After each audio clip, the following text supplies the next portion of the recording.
Okay, good morning. Today's class I'd like to dedicate to the neshama of Levi Yitzchak ben Yabad L'chaim Tovim David Abba, the young boy whose funeral is happening now, actually in Yerushalayim. 16-year-old Bacher passed away yesterday. So this is for his neshama, and Hashem grant his parents and family the strength they need to go through whatever they have to go through until Mashiach comes very soon. Complications and health complications, and that's the way. Okay, so we are in chapter 278, Reish Ayin Aleph, 271, I'm sorry, of the Alter B'Shulchan Aruch, chapter 6, Halacha 16, Tez Zayin.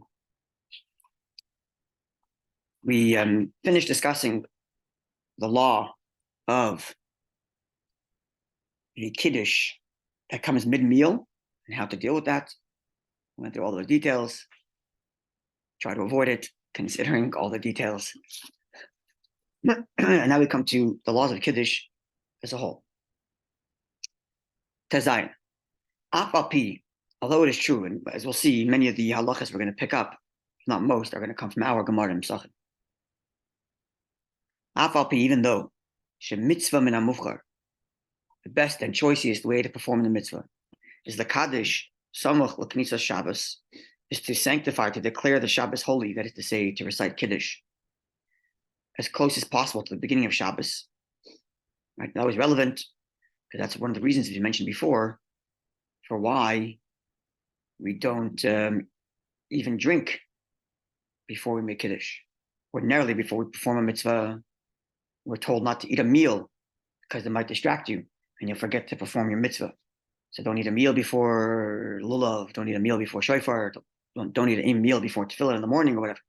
But drinking, we say, is okay, it's a little drink. But before Kiddush, we were told, not even a little drink. What was the reason? Because when it comes to Kiddush, not only is there a certain time frame in which you have to perform the Kiddush, but moreover, there's actually preference to it being done right away. Okay, therefore, don't do anything until then. It continues, nonetheless, nimshach ikr mitzvasa kol halayla. The primary mitzvah extends throughout the night. Right? So it's best to do it right away. The primary mitzvah time is the whole night. But if he forgot, or he transgressed, intentionally transgressed, v'lo kiddush balayla, and did not make Kiddush at night as he was supposed to, he has the opportunity to fulfill his missing Kiddush throughout the rest of the day. So it's not as if, just the way the Alter was framing it, it's not as if the doing the Kiddush during the day is the same as doing Kiddush at 11 o'clock at night. It's not. Because there's 3 tiers. There's the choicest way to do the mitzvah, which is as soon as possible. There is the primary time to do the mitzvah, that is all night. And then there is the makeup Kiddush Shabbos day. It's kind of like the feeling in the morning Shabbos by a certain hour. Night you have until Till midday, yeah. Yeah, I guess so, yeah. After that, you could do a double Amida during Mincha. So the Kiddush by day, I think, is going to be more like the doing double Amida by Mincha. Because he uses the word here, tashlumin. Tashlumin means you missed it, but you have a makeup opportunity. That's what tashlumin means. That's the daytime Kiddush. You missed your Kiddush obligation, but you have the opportunity to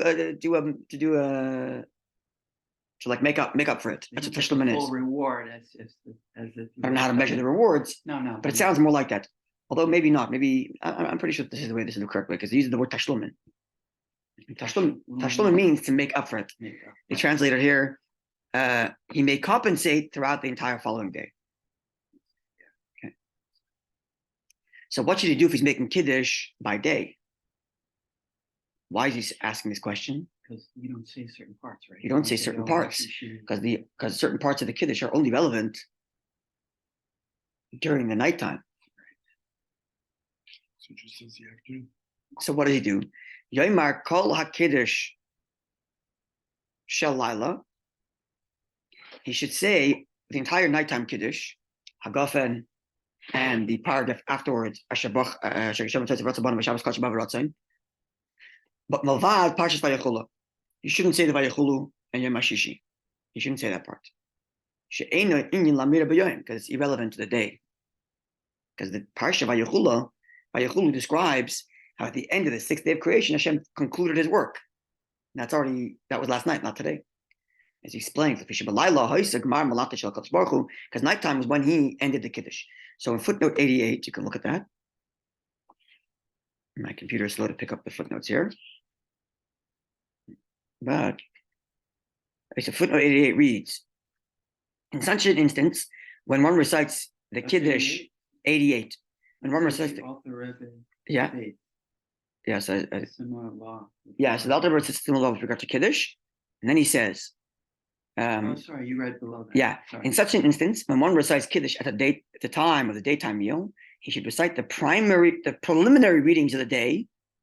So, all those paragraphs that come before, which we discussed, all the way down to the Alkane, read the Alkane, and then he should recite the blessing, and then the Kiddush usually recited for Friday night.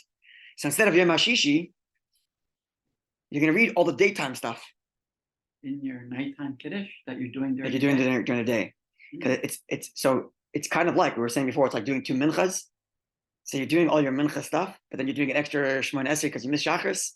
But that doesn't constitute right? There's a look like that. Does this constitute your day Kiddush as well then? Oh, it would. Because what's the daytime Kiddush? The daytime Kiddush is only because the daytime meal is so important, you want to begin with Hagafen, so it's not shame. Right. Over here, you're doing that already. Right. So what he's saying is, do it at your meal, Shabbos day. So the only time, this would become relevant to you, by the way, if God forbid you're in a situation, okay, let's make it a positive situation. A woman's giving birth, so you have to be at the hospital on Friday night. And there's no wine, there's no nothing, there's no food, nothing. So you come back home the next day, and you got to make Kiddush. This is what you would do. This is what you would do. Right? Even though we might argue that he's going to rely on his biblical Kiddush that he did in davening already, because that he can do without wine. But at least for the Kiddush on the wine, he'll do the next day at the meal in this fashion. He does that in morning Kiddush. Yes, but after Ber Gofen, he does a whole morning Kiddush, and then after Ber Gofen, he says the last bracha of the Friday night Kiddush. That's right. Because he's making up for the fact that he didn't get to make that bracha last night on wine. Or actually, even if he transgressed and he skipped it Friday night, he can do it Shabbos day. So he misses that whole Yom HaShishi part. Not the Yom HaShishi part. Yeah, he misses that. He skips that part, yes. Yeah, now, here's an interesting question. And I've seen this discussed, although practically speaking, I've never seen it implemented. For shluchim or Chabad house type person. So you have guests who are coming to your house Shabbos day for lunch. Safe to assume they did not do a Friday night Kiddush in their house. Should you offer them to make this Kiddush? Seemingly. Why not, right? It seems to be the practice. It's not the practice at all. I haven't seen it practiced anywhere. But it's an interesting discussion, which I've seen in a few places, like in different forums. And it's not even in the Siddur to do this. Right. Well, the Siddur assumed you did what you were supposed to the night before. All right. That's true. So I'm not even thinking about back in the laws. Right. So well, why not? The guy comes to your house for Shabbos day lunch. Not Shabbos observant yet. You're inviting because you want him to inspire to be Shabbos observant. Maybe he should do this whole thing.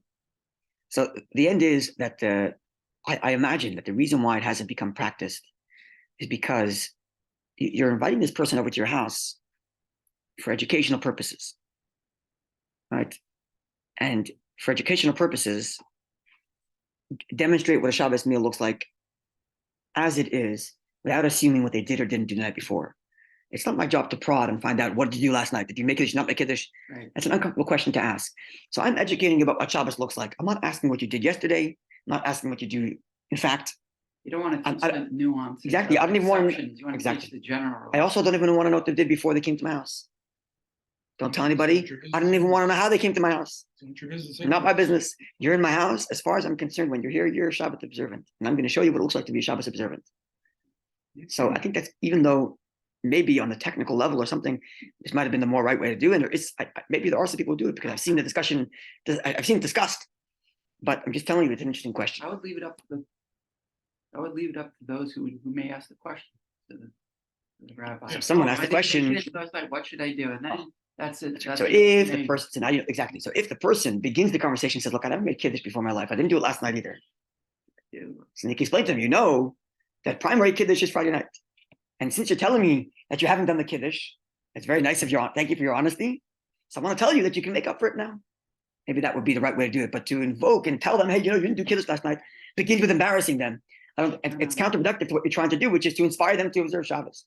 So maybe I think that's why practically hasn't been implemented, but in theory, it's an interesting discussion. Actually, when he comes there and he's with people who are Shomer Shabbos. Yeah, and it's embarrassing him that he's the only guy making Kiddush because he's making that before. Yeah, and he won't come back again. Exactly. Okay, so this of course came from our Gemara that we learned in Psachim, this discussion about making Kiddush the next day, and we learned a little nuance here, which does come from the Gemara. If you look at the precise language of the Gemara, it's there that the Friday night is primary, the next day is makeup, but at the best case is as soon as possible. And here's an interesting thing also, which actually I do know people who practice this. So here he's talking about Kiddush. What about Shalom Aleichem? What's Shalom Aleichem for? Ke'eshes Chayil, you're just quoting a chapter from where's it from? Yeah, it's from Mishlei, is it right? It's in Mishlei, I think. It's a chapter from Scripture. Eshes Chayil. Okay, whatever, you can read it whatever you'd like. What about Shalom Aleichem? So Shalom Aleichem is a you're welcoming the angels, right? Who follow a Jew home Friday night from shul to the house, and they praise the home as it should be set properly for Shabbos. Now, the fourth paragraph we say Tzeichem L'Shalom, which is goodbye, angels, thank you for coming. So why are we kicking them out so quickly? They just got here, welcome, and then we tell them leave. So there's different explanations, and one of them is because every minute for an angel is like an eternity. So we don't hold them hostage, as it were. So they've come, they bless the home, thank you for coming, go. Now, following that logic, when should you say Shalom Aleichem? As soon as possible when you come home Friday night. You want them to leave as soon as possible. You don't want to delay them. That's right. So you certainly wouldn't be doing it Shabbos day. But even more than that, actually, I know there's people who do this. You know, we learned this earlier about people who don't make Kiddush between 6 and 7. Malta mentions this. We discussed this a little bit. Yeah. So if you come home and it's 6:05 and you don't want to make Kiddush for another hour, there are those that will say Shalom Aleichem right away so that they can free the angels to go and then do Eshes Chayil the rest of the Kiddush at the end of the hour. Because Shalom Aleichem is not really attached to Kiddush. It's more attached to the fact that you just came home and the angels followed you. So really, Shalom Aleichem should be done right away, even if Kiddush has to be delayed for whatever reason. I know people who practice this. Okay. However, we always put primary emphasis on family cohesion. And if singing Shalom Aleichem alone is going to disrupt your family meal, then your family can be upset. They miss Shalom Aleichem, they're not there. The angels will hold out for your family cohesion, and they'll let you all sit at the table, sing Shalom Aleichem together. So I wouldn't necessarily come home and say, guys, I'm singing Shalom Aleichem. No one's here, too bad. Sing Shalom Aleichem yourself, because you want to let the angels free, because you're being nice to them. And then your family, the angels are thankful to you, but your family's not. I don't think the angels are too happy with that either, especially since the angels are meant to bless your home. Right? That's what they're there for. And part of blessing your home is not just the physical table set, but the fact that your family is together, right? They also want to bless that too.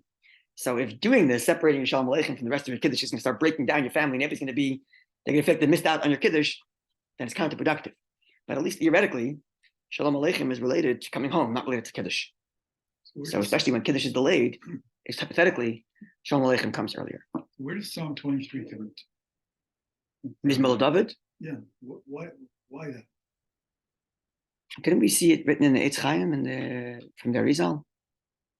I think we saw it there, right? Because they always say it for funerals.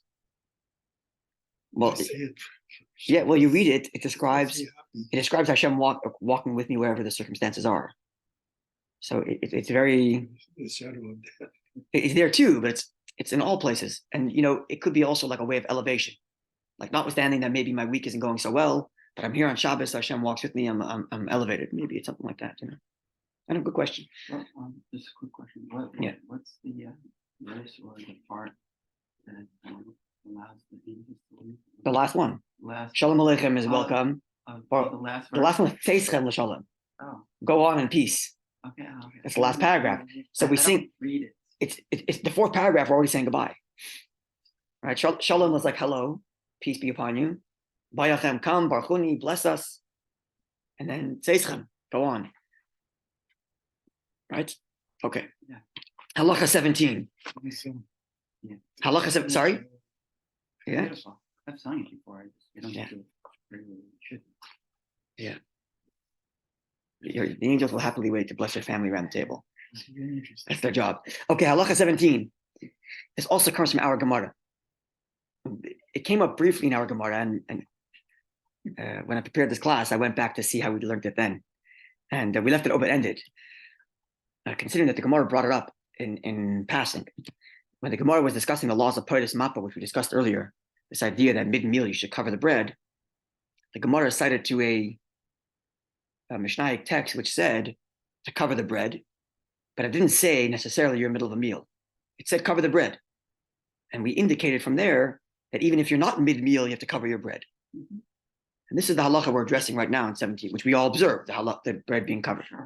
Now, ordinarily, we learned this, we discussed this. We cover the bread, not to shame it, because we're making Kiddush on wine, and wine ordinarily comes after bread. But here it's coming before bread, so we cover the bread. In this paragraph, the author is not going to mention that actually.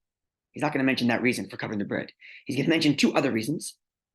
And the reason is, as he points out in one of the footnotes, is because the covering of the bread is going to be even if you're making Kiddush on bread.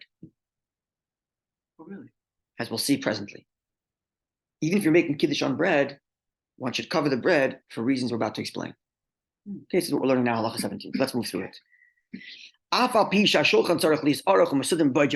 Although it is true that your table should be set before Shabbos starts, while it's still daytime.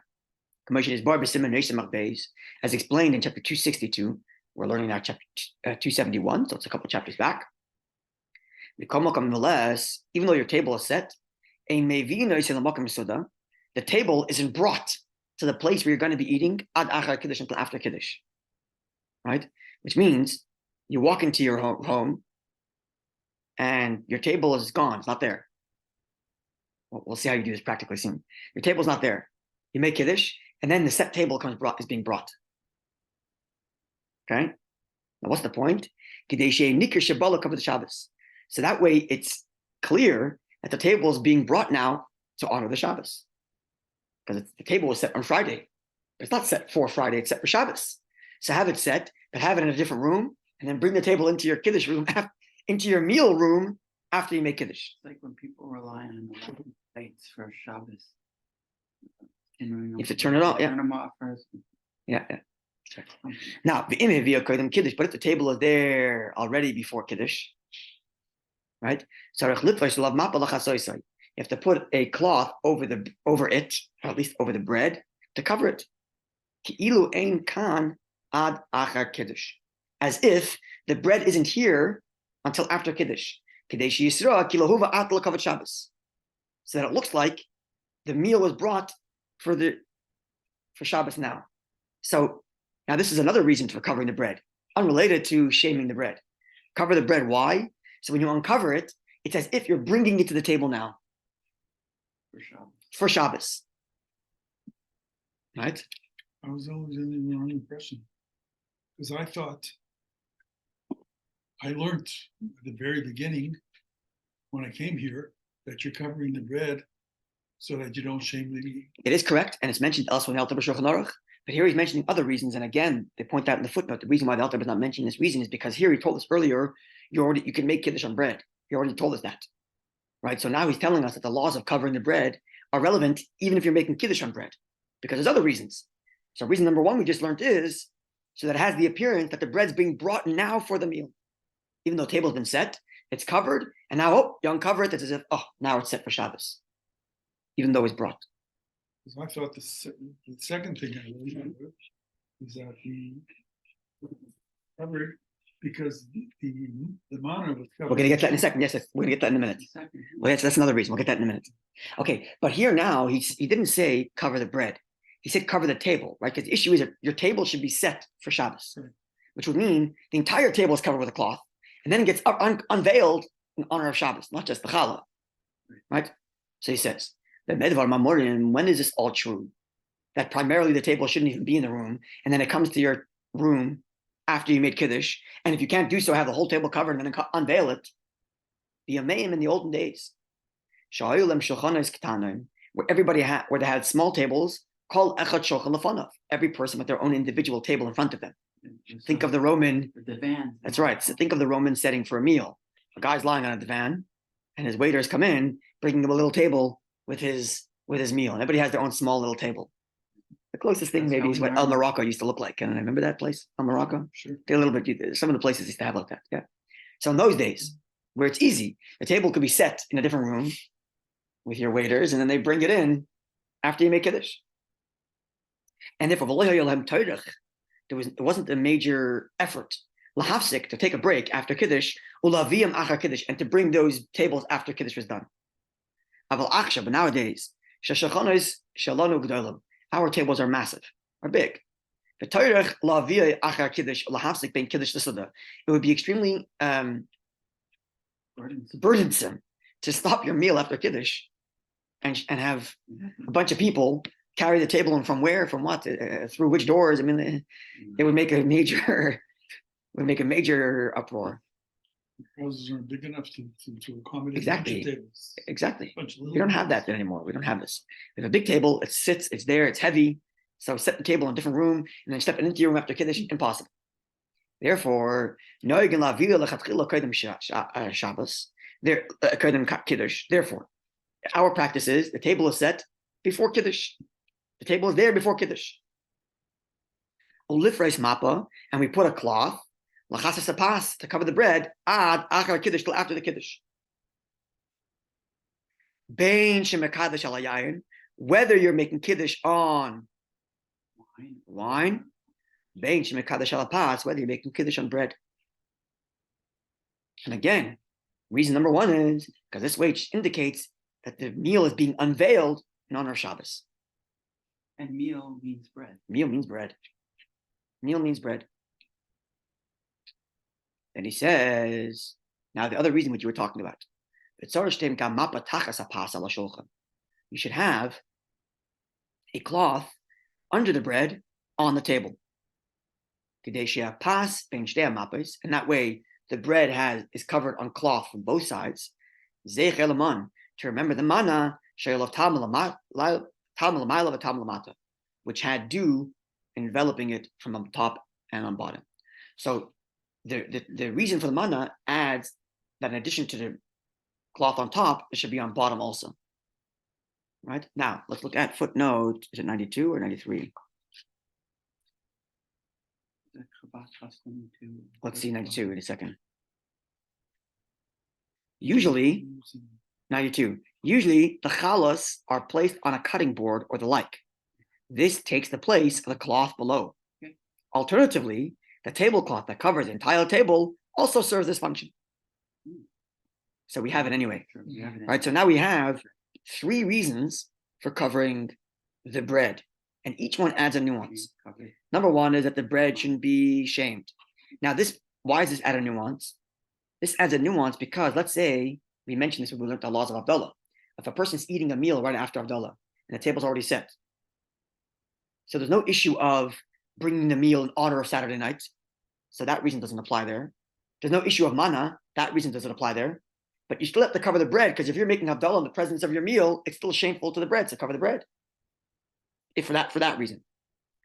The second reason, which is your table should be set Friday night and you're unveiling it in honor of Shabbos, that tells us that even if you're making Kiddush on bread, you got to cover it. Right, so it's unveiled for Shabbos. And then the third reason, which is to compare it to the manna, adds that you also have to have something under it. So each reason adds another element that's applied in different circumstances.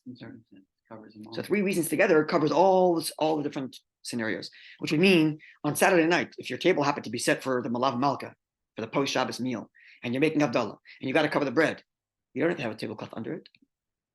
It's not about the mana. It's just about not shaving the bread. So you just cover it, that's all. Right? And on Havdalah, there is no such thing as Havdalah on bread. That's out of the picture anyway. But on Friday night, you have to cover the bread for sure, and having it under as well for the mana. Like growing up, my mother was very particular to make sure that the bread was on the table covered before Shabbos even started. Well, like you said here, have a table set even before daytime. Yeah. So even if the table wasn't set, that like the dishes weren't set out yet, that let's say my mother would do while we were in shul after she lit candles. But the bread is always on the table with the covering board and covered before Shabbos even started. That was always presumably it's because we learned here that the table should be set before Shabbos, but covered so it's unveiled in honor of Shabbos. That's the practice that emerges from here. Yeah? Okay. I went to a rabbi's house for Rosh Hashanah for lunch. Yeah. And we did the Kiddush. Bread was never covered. Wait, probably a mistake. It's oversight. Probably not. An oversight. Okay, Yidden. A wonderful day. We'll hear about God willing good news from one another. Simplest for everyone. Mashiach now. Good day, Yidden. This is what makes learning so interesting. Because you know what you're doing. Exactly. You know why you're doing it. Exactly. When you understand halacha, your observance of the practical small details gets so much more in focus and appreciated, adds flavor to it. So we always hear people like, these small, whatever, I made Kiddush in general, it has to be exactly. But then when you understand and you realize every small nuance has a whole background and a reason and a discussion and history of people thinking about it and talking about it, you appreciate all these details much more. Definitely. So we should understand that even when you didn't learn all the background halachas, but you see the Siddur gives specific instructions, those specific instructions have as much background discussion as we have here with regard to everything else. There's a source, there's a background, there's a discussion. That comes from Yeah. Very, very interesting. Okay, wonderful day. Thank you.